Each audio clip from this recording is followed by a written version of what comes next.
My name is Caroline Bishop, 41 years old, and I just shook hands with the man who abandoned me the night I lost our child.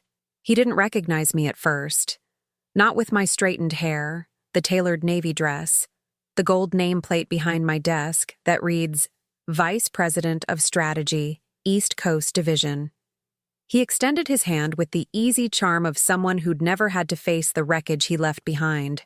I took it, held it firmly, and said nothing, because when vengeance comes dressed in silence, it slices deeper. "Thank you for coming in, Mr. Bishop," I said, watching the color begin to drain from his face.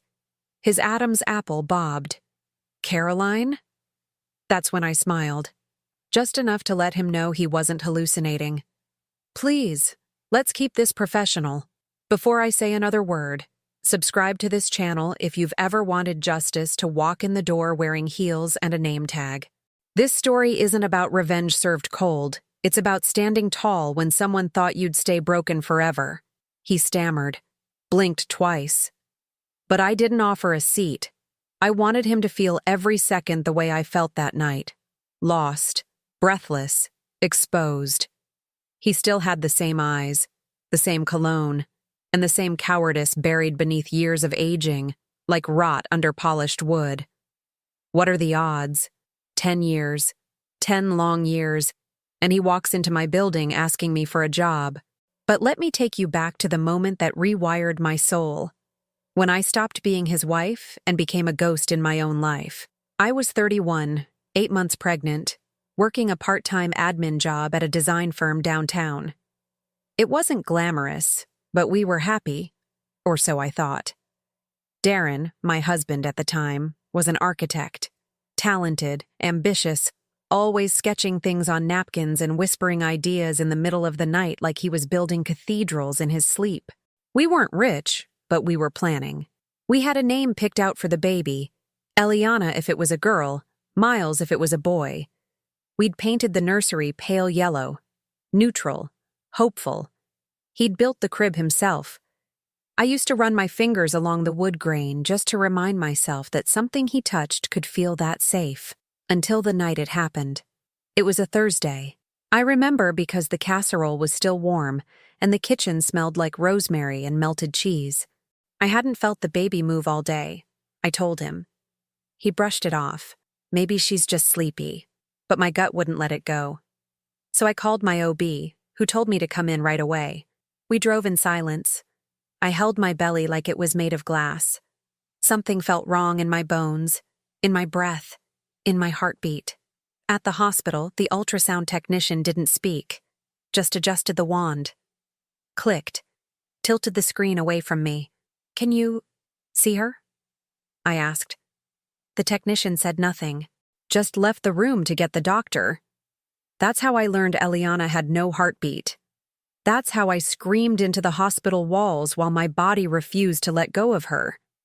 That's how Darren stood 2 feet from me, frozen like a man watching someone else's tragedy unfold. They gave me a room, said I had to deliver.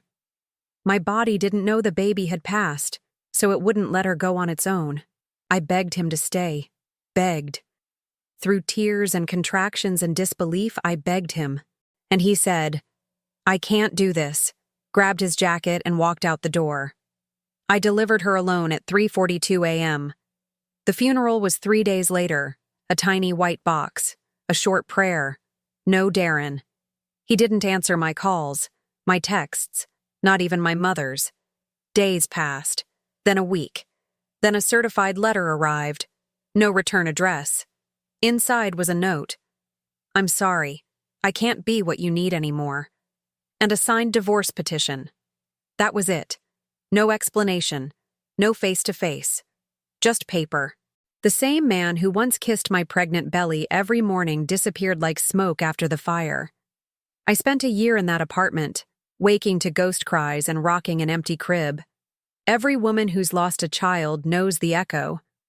But not every woman loses her husband the same day. I don't remember healing. I remember surviving. One therapy session. One cup of tea. One breath at a time. Eventually, I moved back to school. Finished my MBA, started from the mailroom in a Fortune 500, Worked like a woman possessed, not by bitterness, but by purpose. I rebuilt from ashes, quietly, ruthlessly. And now, 10 years later, he's sitting across from me asking for a job. Poetic, isn't it? I looked at his resume earlier that morning. Redundancies? Gaps? A 5-year stint in a small architecture firm that folded during COVID. Now he's knocking on doors. Probably didn't even notice the name on the interview invite until I opened the door. And oh, how quickly arrogance turns into confusion. But this isn't about petty revenge. I don't need to scream. I don't need to slam the door. I just need to let him sit with the irony. Because this time, I hold the pen. And this time, I walk out of the room first. I used to believe that love was earned, that if you were kind, loyal, and giving enough, the other person would stay. Not just stay, but choose you. Over and over. Even when it got hard. Especially then. Before everything fell apart, my life wasn't glamorous, but it was full. I worked as an office assistant at a boutique design firm in Brooklyn. Most mornings, I'd pack Darren's lunch, roast chicken sandwiches, always with the crusts cut off the way he liked, and we'd leave the apartment together, hand in hand. Our commutes split at the subway. I'd go downtown. He'd head to his office on the Upper West Side. He'd always kiss my forehead before we parted. "You're my whole world," he used to say. Sometimes I wonder if he ever meant it, or if it just rolled off his tongue like morning breath, unconscious and forgettable. We lived in a 1-bedroom walk-up with creaky pipes and too many windows for winter. But I loved that place. It was filled with small hopes. A bookshelf we built together, Polaroids clipped to string lights, a growing collection of baby clothes I'd started buying after the first trimester. We were nesting. At least, I was. Pregnancy changed me. My body, sure. But also my mind. I was softer, more patient, more intuitive. I noticed details, like how Darren came home later than usual, or how he stopped playing music in the mornings. He used to whistle while shaving. Somewhere around month 6, the house got quieter. I didn't say much. I didn't want to be the needy wife. I told myself it was just stress. He had a big project coming up. I learned to fold myself smaller to avoid adding pressure. I stopped asking him to come to ultrasounds and said things like, "I know you're busy. It's fine." It wasn't fine. But I was trained, like so many women are, to be agreeable, to be patient, to smile through discomfort. And I wore that smile like armor, even as I felt the air changing between us. We were married for 4 years before I got pregnant. There were fertility struggles, 2 miscarriages. The second one nearly broke me. Darren had cried that time. He held me on the bathroom floor for hours. That memory lingered like an old photograph, blurry at the edges but full of color. So when I finally made it to 8 months with a healthy baby, I thought we were in the clear. I thought we'd already endured the worst. I was wrong. Every morning at the office, I'd do small things no one noticed. Refill the printer paper, bring coffee to the junior designers, reorganize the supply cabinet. My boss, Linda, would often breeze past without a thank you. Once I brought her son a handmade blanket at her baby shower. She barely acknowledged it, just smiled politely and moved on to the gift from her supervisor. I didn't mind. I wasn't trying to be seen. I was just trying to be good. Good wife, good employee, good mother-to-be. I had this belief that goodness eventually led to reward. Maybe not immediately, but in some divine, karmic ledger, it would all come back to me. Darren wasn't cruel. That's the hardest part to explain. He didn't yell or belittle. He didn't cheat. At least not to my knowledge. His betrayal wasn't loud. It was a slow erosion, a quiet undoing, a gradual withdrawal of presence. He stopped noticing when I came home, stopped asking how my day was. When I'd curl up beside him at night, he'd shift just enough for the space to feel cold. There was one night, about a month before we lost Eliana, that should have told me everything. I'd made dinner. Chicken Alfredo, his favorite. Set the table. Lit candles. I wanted to talk. I needed to feel connected again. When he walked in the door, he saw the setup and froze. His face twisted into this brief flash of annoyance. Like I'd interrupted something. "Did I forget something?" he asked. I forced a laugh. "No, I just wanted a nice dinner." He nodded, sat down, scrolled his phone through most of it. We barely spoke. When I asked if everything was okay, he said, "I'm just tired, Caroline." That phrase became his new gospel. I'm just tired. Tired of work. Tired of talking. Tired of planning. Tired of showing up. On weekends, I'd go to prenatal yoga. Sometimes alone. Sometimes with my friend Maya, who had a toddler at home. She used to look at me with this blend of admiration and pity, like she knew something I didn't. Once, after class, she asked, "Is Darren excited?" I paused before answering. "He's nervous, but he'll come around." Even then, I was defending him. Even then, I was lying to myself. I spent hours researching parenting books, watching documentaries, decorating the nursery with little stars and watercolor moons. Every stitch of that room was stitched with hope. I wanted to be ready. I wanted to believe in us. But the signs were everywhere. If only I'd let myself see them. He didn't attend the birthing class, said he had a meeting. He forgot the glucose test date, then asked if I could Uber to the doctor instead of him driving me. Once, when I showed him a sonogram photo, he just said, "Cool," and went back to his laptop. I held on, because I thought that was what love was. We weren't always like that. Back in the beginning, Darren was full of passion. He'd write me notes on napkins. "You make architecture look boring," he wrote once, after I explained how I organized my kitchen shelves like a puzzle. He said I was the most methodical woman he'd ever met, that I made him feel grounded, anchored. He used to pull me into dance in the living room. No music, just us. But real life wears away at fantasy. Rent increases, work pressure, disappointments. Slowly, the dancing stopped. I kept giving. He stopped returning. One night, in the second trimester, I woke up with cramps. Scared, I shook him awake.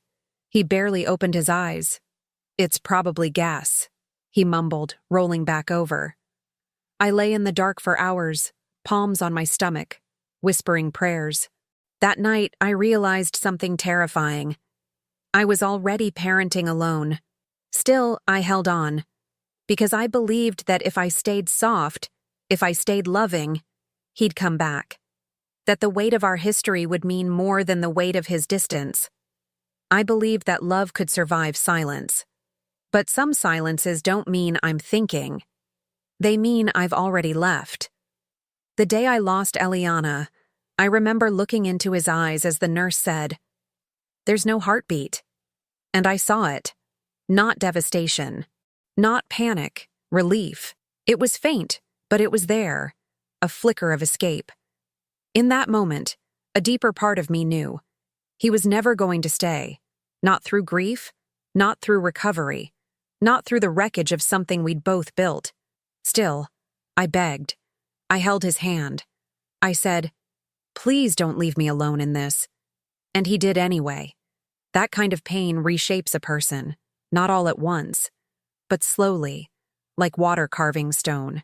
People think strength is loud, fists pounding, doors slamming, voices raised, but real strength? It's getting up, quietly, every day. When your body aches and your spirit is threadbare, it's showing up to the world with mascara and a brave face when your soul is still in the hospital bed. I became strong, not by choice, but by necessity. Because no one else was going to save me. And because I refused to be someone whose story ended in a hospital room. I always thought heartbreak would sound like glass shattering. But when it finally arrived, it was quiet. Soft, even. The kind of silence that settles in a room like dust. Unnoticed, but suffocating. 3 days after I lost Eliana, I was sitting alone in our apartment, still bleeding, still aching, still not able to wear anything but maternity pants because my body hadn't caught up to the truth yet. The crib was still there, the baby clothes folded neatly, the lullaby mobile hanging above where her head would have rested. The air was thick with everything I'd prepared for someone who'd never arrive. Darren hadn't come home since the night he left the hospital. No messages, no calls, just silence. And I still made excuses for him. Told myself he was grieving in his own way.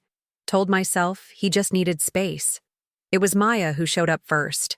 She let herself in using the spare key, took one look at me, hollow-eyed, surrounded by unopened sympathy cards, and wrapped her arms around me so tightly I finally let myself sob. For hours. "You need to eat," she said, brushing my hair out of my face. "He's not here, so I am." Maya was the one who helped me file for temporary leave from work. She was the one who walked me to the doctor for a postnatal checkup. She was the one who picked up my prenatal vitamins from the pharmacy, even though I no longer needed them.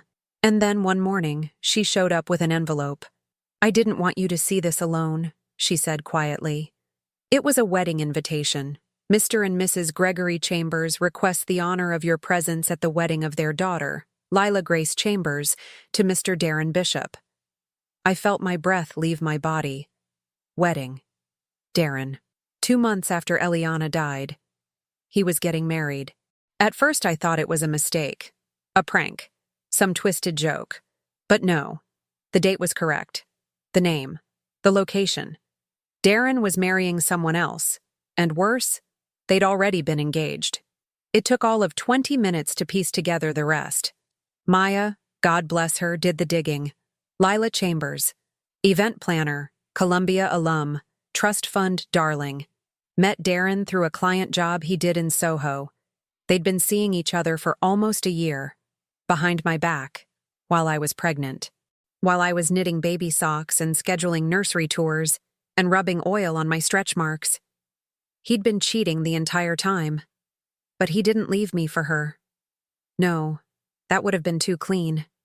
He left after Eliana died. After I was already broken. I didn't attend the wedding, of course. But I saw the photos.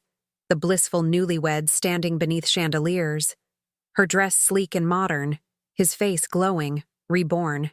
It was all over Instagram, tagged by their friends with captions like, "Match made in heaven," and "So happy for these two beautiful souls." There was one photo that hit me like a blade.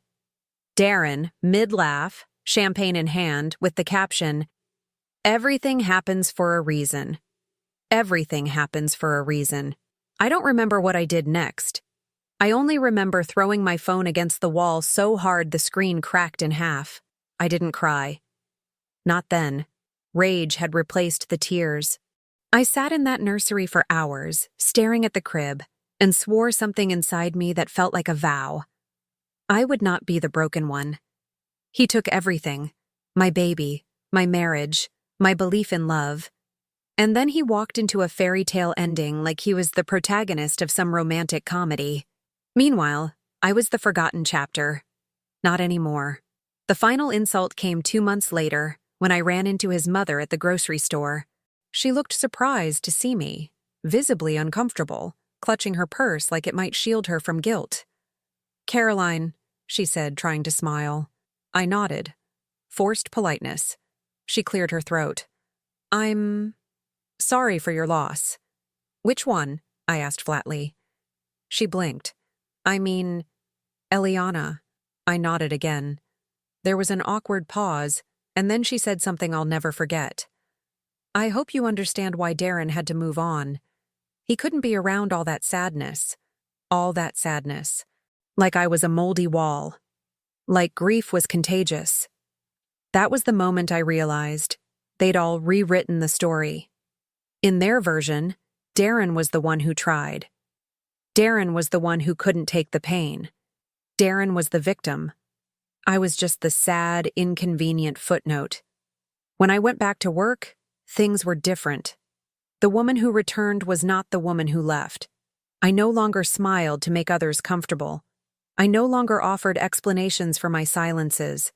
I wore heels that clicked like punctuation marks and stared people dead in the eye when they talked over me in meetings. I was called cold, rigid, not the same Caroline. They were right. Grief had carved out the softness. But what they didn't see, what no one saw, was that under the steel exterior, I was rebuilding. Quietly, strategically, like a blueprint hidden behind drywall. I enrolled in night classes, MBA at NYU, focused on organizational development. I networked, volunteered for cross-functional teams, said yes to every opportunity, not to please anyone, but to grow. I never told anyone what happened. I didn't want pity. I wanted power. And power, I learned, doesn't announce itself. It arrives when you no longer need permission to take up space. Years passed. Promotions came. So did a new apartment, a new routine, a new life. I dated briefly. Nothing serious. I wasn't looking for replacement love. I was looking for peace. And slowly, I found it. Until the day Darren Bishop's name appeared on my interview calendar. I stared at it for a full minute, stunned. I triple-checked the resume. Same man, same degree, same crooked E in his email signature. He was applying for a senior role in my division. What are the odds? I had to laugh. Not out of humor, out of awe. The universe, it seemed, had a flair for irony. I could have declined the interview, passed it to HR. But no. This was mine to face. Not because I wanted revenge, but because I needed to see what it looked like. To stand on the other side of betrayal and realize you survived it. And when he walked into that office, oh, how the mighty fall. He wore a navy suit, too big at the shoulders, his hair thinning, smile nervous. He didn't recognize me right away. Not until I said his name. And when I did, when our eyes met, I saw it all. Panic, regret, and worst of all, hope. Hope that maybe I'd smile. Maybe I'd forgive. Maybe we could laugh and pretend 10 years didn't happen. Pretend a funeral wasn't held for our daughter while he bought an engagement ring for someone else. But I didn't flinch. Because in that moment, he finally saw what he lost. And I saw who I'd become. I didn't sleep the night before Darren's interview. Not because I was nervous, not in the traditional sense, but because my mind wouldn't stop assembling the pieces. It felt like a blueprint unfolding. Every insult, every silence, every betrayal. They weren't dead ends anymore. They were coordinates. And suddenly, I could see the shape of something far bigger than payback. I wasn't the same woman who cried in a hospital bed while he walked away. I had built something since then. Quietly, strategically, and most importantly, I had everything he wanted now. Power, position, respect. And he didn't even know it yet.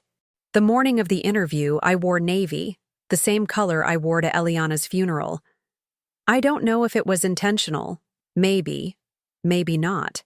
But when I caught my reflection in the elevator mirror, I saw it clearly. Calm, collected, composed. The kind of woman who doesn't need to raise her voice to command a room. And when I shook Darren's hand in that conference room, when he looked at me with that confused, faltering smile, I knew I didn't need to punish him. I just needed to let him sit in the space he used to occupy. Empty now. I let him talk. About his experience, his setbacks, the unfortunate collapse of his last firm, the pause in his career during the pandemic. He tried to spin it with charm. But charm doesn't work on someone who's seen you at your worst. What he didn't know, couldn't know, was that I already had full hiring power for the role. The entire slate of final candidates had been sent to me a week earlier, and I'd already reviewed them. I knew who I'd be hiring. This interview wasn't about a job offer. It was a reckoning. But I kept that to myself.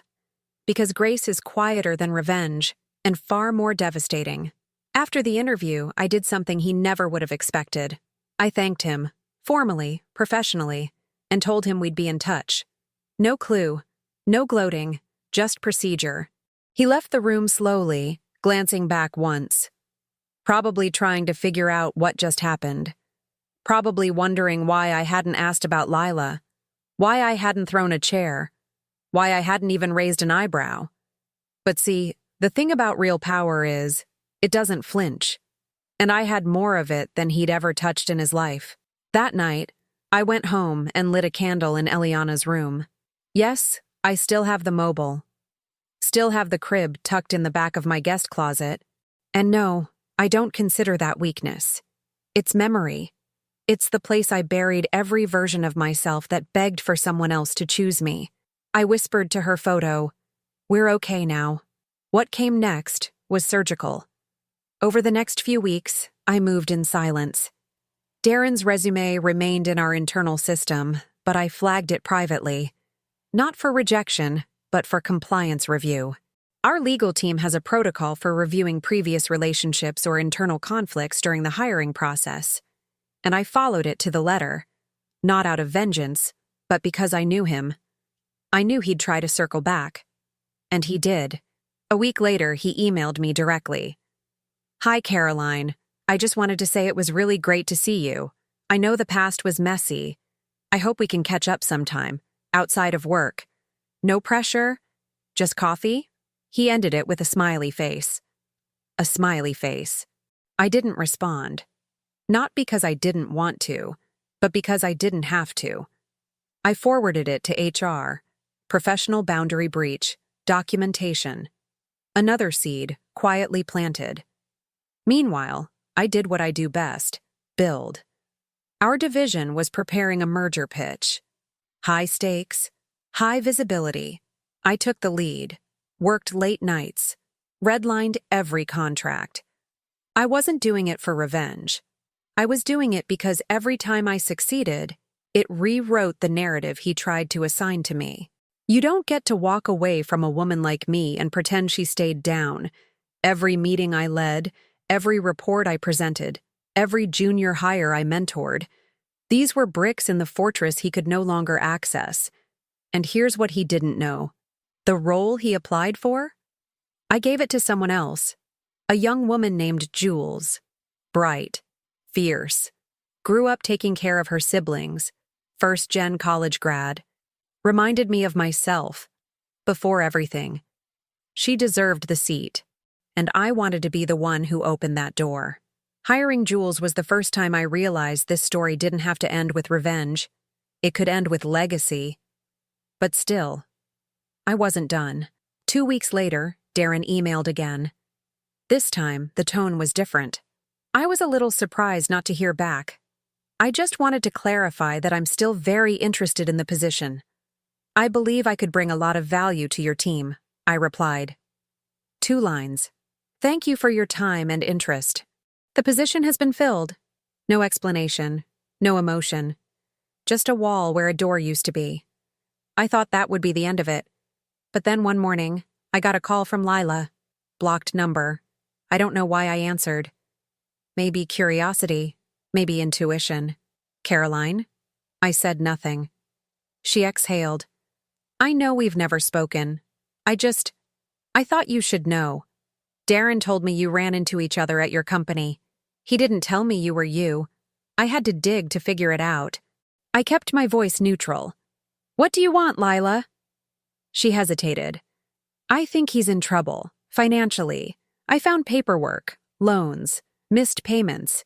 He hasn't told me anything. I think he thought you could help him." I smiled.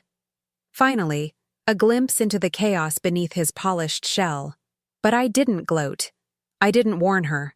That's not my job. I just said, "Take care of yourself, Lila," and hung up, because some warnings can only be earned, and some storms you choose to stand through alone. Me? I'd already weathered mine, and the air was finally calm. It would have been so easy to be petty, to gloat, to forward his resume to the spam folder and laugh, but real revenge, the kind that lingers, doesn't come from slamming a door. It comes from watching the person who broke you knock, and realizing the door is made of glass now. 2 weeks passed after I sent that final email. The position has been filled. I thought he'd get the message. But narcissists don't process endings the way normal people do. They don't hear no. They hear not yet. So when I walked into our quarterly regional summit, an event filled with VPs, directors, and key external partners, and saw Darren standing across the room chatting with one of our senior contractors, I understood. He wasn't done. I could tell he was trying to leverage his way in through someone else. That man never could accept closed doors unless he was the one closing them. I didn't panic. I didn't even flinch. I just observed. He caught sight of me and froze, just for a second. Then smiled and waved like we were old friends, like I hadn't delivered our stillborn daughter alone while he vanished into another woman's arms. I walked past him, didn't even break stride. Later that evening, I pulled the contractor aside. James Delaney, a good guy, loyal, just not always great at reading undercurrents. "I saw you chatting with Darren Bishop," I said casually. James nodded. "Yeah, I didn't know you two knew each other. He mentioned he applied here. Said he had some great design proposals. You think he's a fit?" I smiled. And here it was. The moment. The one where I could have said, "He's my ex-husband. He left me after I lost our child. He's a liar, a coward, a fraud." But no, I simply said, "He did apply. But we've already had internal concerns flagged. Compliance is reviewing some documentation discrepancies." James blinked. "Oh, wow. Good to know." That was it. One stone dropped in still water. I knew James. I knew how he talked. That sentence would ripple through every contractor, every senior team member, and every coffee shop conversation for the next month. It would stick to Darren like smoke on a sweater. Not a lie, not defamation, just clarity. But that wasn't the real revenge. No, that came a week later. We were mid-merger, and as part of the integration process, we were auditing historical architectural projects from several firms, including the one Darren had worked for before it folded. I wasn't looking for anything, truly. I'd put him behind me. But then, while reviewing proposal packets, I came across his name. Darren Bishop, listed as lead architect on a public development bid from 5 years ago. A bid that had been flagged for ethics review. Curious, I pulled the file. And there it was. He'd reused copyrighted material from a previous project he wasn't licensed to replicate. Slight variations, sure, enough to fool someone skimming. But to an analyst, obvious. It hadn't gone anywhere at the time. The firm dissolved before the investigation could move forward. No one followed up. Until now. Because now, I had the file. And I had the legal team. I forwarded the report to our compliance director with a short note. Resurfaced during merger audit. Please review for IP violation. I didn't sign my name. I didn't need to. The evidence spoke for itself. Within days, the legal department escalated it to the city contract office. An ethics review was reopened. Darren's name was officially listed under investigation. His license? Flagged for suspension pending outcome. I never saw his face when he found out. But I imagined it. I imagined the way he might have gone stiff. How he'd reread the letter 3 times trying to make sense of it. I imagined the panicked email drafts, the calls that went to voicemail, the sleepless nights pacing his kitchen. He'd stepped into my world thinking he could re-enter it, unaware that I no longer lived there. I owned it. And all it took was one breadcrumb, one thread. Because you don't need to destroy a man like Darren. You just expose him, and let the world do the rest. A month passed, then 2. And then one morning, as I stepped into the office early, coffee in hand, hair slicked back, heels echoing across the tile, our front desk assistant stopped me. "There was a package for you," she said. "No return address."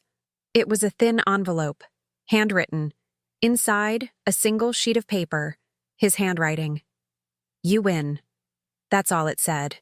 No apology, no explanation, no attempt to make amends. Just those 2 words. I folded the note, slid it into my drawer, and went about my day. Because the truth is, I hadn't won. I'd healed. And healing doesn't look like gloating. It looks like standing in the very room you were once too broken to walk into, and smiling to yourself because the pain is gone and the power is yours. That night, I lit another candle. Same one. Same photo of Eliana. And I whispered again, with peace this time. We're okay now. 3 months had passed since I'd seen his name flagged in the ethics review. 2 since I'd received that envelope. You win. And I thought that was the end of it. But men like Darren don't disappear quietly. They linger, circling, hoping for some loose thread they can tug at to unravel the version of you they no longer recognize. The confrontation didn't come with fire. It came with a calendar invite.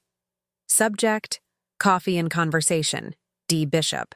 No message, no context. Just an invite. He must have still had access to an old vendor scheduling platform, one I hadn't gotten around to revoking. At first I wanted to delete it. But then I didn't. Because sometimes closure isn't a moment. It's a mirror. We met in the building's cafe. Neutral ground. Bright, public, impossible to raise your voice in. I arrived first. Ordered chamomile tea. He walked in 5 minutes late, wearing the same jacket I remembered from that winter. Camel brown, wool, expensive looking, worn just enough to say he'd tried too hard. When he spotted me, he smiled. Too wide. Caroline. Wow. You look. He let it trail off, like he couldn't decide whether to say powerful or unreachable. I said nothing, just folded my hands around the tea and let the silence fill the space between us. He sat, fidgeted, tried again. I didn't expect all of this. I mean, Vice President? That's big. I tilted my head, waited. He shifted in his seat, laughing nervously. You always were ambitious. There it was, the first crack in the mask, the attempt to rewrite history. He wanted to frame me as the one who changed, as the one who chased something that left him behind. But I wasn't there to correct him. I was there to watch him sit in it. He leaned forward. Look, I know things ended badly. I was overwhelmed back then, lost. I didn't handle things the way I should have. I raised my eyes to his. Calm. Still. He cleared his throat. I never stopped thinking about you, you know? What we went through. It was real. I loved you. I just didn't know how to carry it. That was the moment. That was when I saw it. The full unraveling. Because the man sitting across from me wasn't apologizing. He was asking for permission to feel better about himself. And I wouldn't give it to him. The cafe wasn't empty. A few colleagues were scattered across tables. A junior exec I'd mentored walked in and waved. I waved back, not smiling, just acknowledging. Darren glanced around. Noticed. You're really respected here, huh? He said, tone almost defensive. I took a sip of tea. He leaned back, exhaled like he'd been holding his breath for years. I lost everything, you know. After the firm went under, after the ethics review got reopened, I don't even know how that resurfaced. Another silence. He waited for me to blink, flinch, reveal something. I didn't. He continued. I've been thinking a lot lately about Eliana, about the hospital, about how I walked away. I was scared, Caroline. I didn't know how to be there for you. Finally, I spoke. One line. You didn't leave because you were scared. You left because it was easier. He looked like I'd slapped him, because I'd mirrored it, the truth he'd buried in excuses. And I didn't raise my voice, didn't cry, just said it plainly, like a line from a spreadsheet, confirmed and closed. He opened his mouth, then closed it again. I thought maybe, he started, maybe we could talk more. Start over. As friends, maybe. Or, I let the silence answer.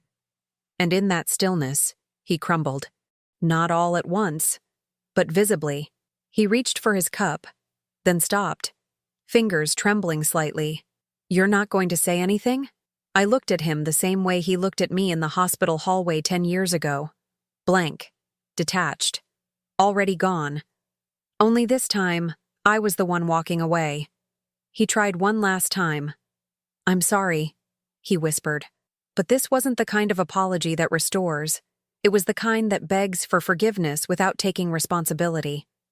I stood, picked up my bag, and just before turning away, I looked down and said quietly, "I don't need an apology. I needed a partner." He didn't follow me, didn't speak again. He just stared at the table, alone with his reflection in a cooling cup of coffee. As I stepped into the elevator, I saw my own reflection in the mirrored walls. Not the girl who begged him to stay. Not the wife who kept shrinking to make room. But the woman who survived. Who rose. Who didn't need revenge to feel complete. Just the quiet dignity of watching a man finally see what he lost. There's a certain kind of peace that doesn't come with victory, but with release. Not the kind you fight for. The kind that simply arrives one morning when you're making coffee and realize you don't think about him anymore. It was subtle at first. I caught it in the way I stopped checking old emails. In the way his name no longer echoed when I walked into meetings. In how the bitterness that once lived in my chest quietly packed its bags and left without saying goodbye. Healing didn't look like fireworks. It looked like silence. Like a room I used to fear walking into suddenly becoming just another room. About a month after that last conversation in the cafe, I found a letter in my desk drawer. Not his, mine. It was something I had written years ago, back when I was still in the apartment. Still bleeding, grieving, still hollowed out by the weight of everything he walked away from.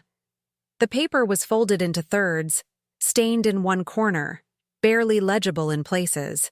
At the top it said, "To the woman I hope to become." I'd forgotten I wrote it, but as I unfolded it and read the words, raw, trembling, broken words, I saw her, the version of me that only existed in survival, the one who whispered promises into the dark. "You're going to get up again. You're going to build something that no one can take from you. You're going to forgive yourself before you ever forgive him." She didn't know how, but she believed I would get here. And I had. So I took that letter, folded it again, and placed it not back in the drawer, but in the recycling bin. Because I didn't need a future version of myself anymore. I was her now. A few days later, I stood in Eliana's room for the last time. I'd made the decision to move, not for a bigger place, not for a new promotion, just for a new view. I'd found a quiet brownstone uptown, tucked behind trees, with a small balcony that overlooked a garden. I imagined morning light spilling across hardwood floors, fresh coffee, unread books, a peace I didn't have to earn anymore. The nursery had remained untouched for years, but it wasn't frozen. It had aged with me. The yellow paint had faded a little. The crib had gathered dust. But the love in the room, that never dimmed. I sat on the edge of the rug, folded the last of the baby clothes into a small box, and tied it with a ribbon. Then I took out a blank note card and wrote, in clean, steady handwriting, "You were real. You were loved. And you made me strong." I placed it on top of the box and sealed it shut. Not with grief, but with grace. The move was uneventful in the best way. No drama, no announcements. Just a gentle shift, like autumn easing into winter. And I embraced the quiet. In my new home, I started keeping fresh flowers in the kitchen. I stopped checking my phone past 7 p.m. I deleted numbers that had no reason to be carried into the next chapter. I even signed up for a writing course on Saturdays. Something I'd always wanted to do but never gave myself permission to. It wasn't about distraction. It was about returning to myself. The self that existed before him. Before the pain. Before I became someone who waited to be chosen. One morning, I walked past the cafe where we had that final conversation. I glanced inside, not expecting to see him, but not afraid if I did. And that's when I knew. The power wasn't in the justice, it was in the freedom. The freedom to no longer define myself by what he did, or didn't, do. The freedom to say yes without overthinking. To say no without guilt. To stand in any room and never shrink again. He was no longer the villain in my story. He was just a chapter that taught me how to write the rest of the book with a steadier hand. Sometime later, I got a card in the mail. No return address. But I recognized the handwriting. Inside, just one line. I hope you're okay. I didn't need to respond, because I was. That night, I stood on my new balcony, wine glass in hand, the city lights flickering like small miracles. The breeze was gentle, my chest light. And as I leaned against the railing, I whispered, not to the past, not to him, not even to Eliana, but to myself. You did good.